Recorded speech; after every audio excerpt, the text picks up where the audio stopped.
Hello friends, जैसा कि आप जानते हैं कि व्लादिमीर पुतिन के लिए इंटरनेशनल क्रिमिनल कोर्ट ने अरेस्ट वारंट जारी किया है।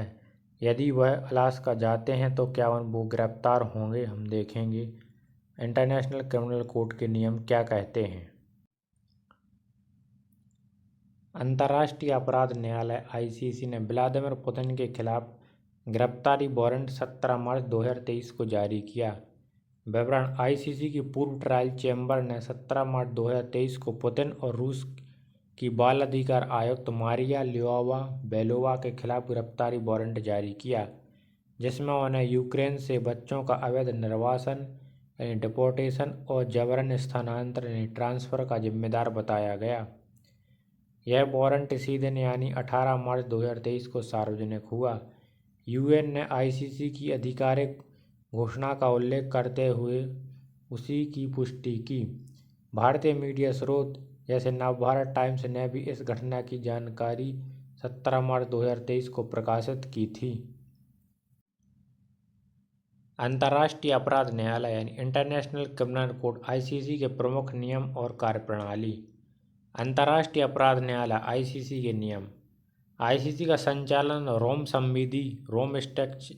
रोम स्ट्रक्चर के तहत होता है, जिसे 17 जुलाई 1998 को अपनाया गया और 1 जुलाई 2002 से लागू किया गया। अधिकार क्षेत्र यानी जुडिकेशन। आईसीसी केवल 4 प्रकार के गंभीर अपराधों की सुनवाई करता है, यानी नरसंहार जीनोसाइड, किसी जाति, धर्म, नस्ल या राष्ट्रीय समूह का जानबूझकर विनाश, मानवता के खिलाफ अपराध, बड़े पैमाने पर नागरिकों पर हमले, हत्या, बलात्कार, यातना आदि, युद्ध अपराध, युद्ध के दौरान अंतर्राष्ट्रीय मानवीय कानून का उल्लंघन, और आक्रामकता का अपराध, किसी देश द्वारा दूसरे देश पर अवैध रूप से हमला करना।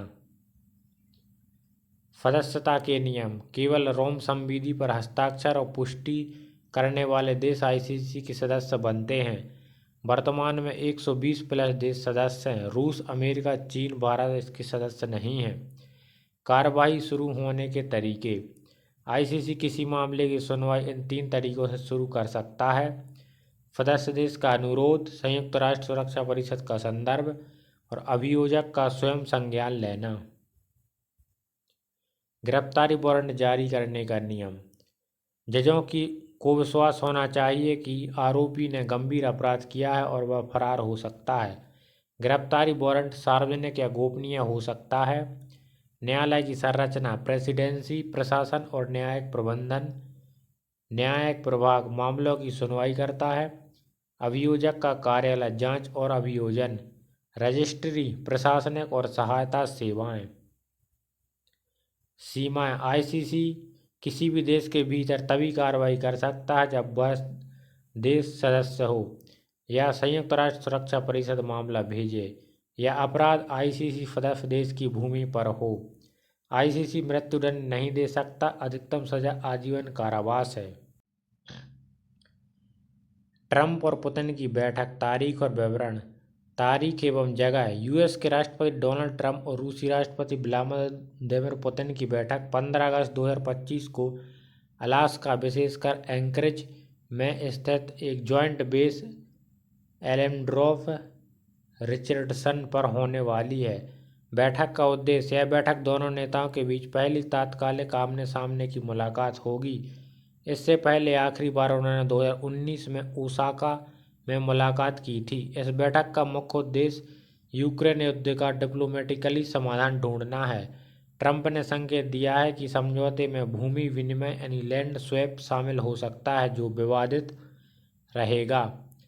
आंतरिक और वैश्विक प्रतिक्रिया। रूस की तैयारी। क्रेमलिन ने पुष्टि की है बैठक शांति वार्ता के लिए, हालांकि यह प्रक्रिया जटिल हो सकती है।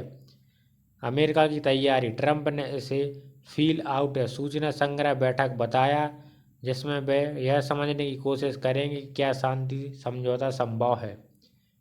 यूरोपीय और यूक्रेनी प्रतिक्रिया। यूरोपीय दल चिंतित है कि भूमि विनिमय संभावित रूप से यूक्रेन की संप्रभुता को कमजोर कर सकता है। यूक्रेन के राष्ट्रपति व्लादिमीर ज़ेलेंस्की ने स्पष्ट किया है कि कोई समझौता उनकी स्वीकृति के बिना नहीं हो सकता। जैसा कि आपको पता है कि जो भी देश आईसीसी के सदस्य नहीं हैं उन उनकी लैंड भूमि पर गिरफ्तारी नहीं हो सकती। अतः अमेरिका आईसीसी का सदस्य नहीं है, इसलिए व्लादिमीर पुतिन की गिरफ्तारी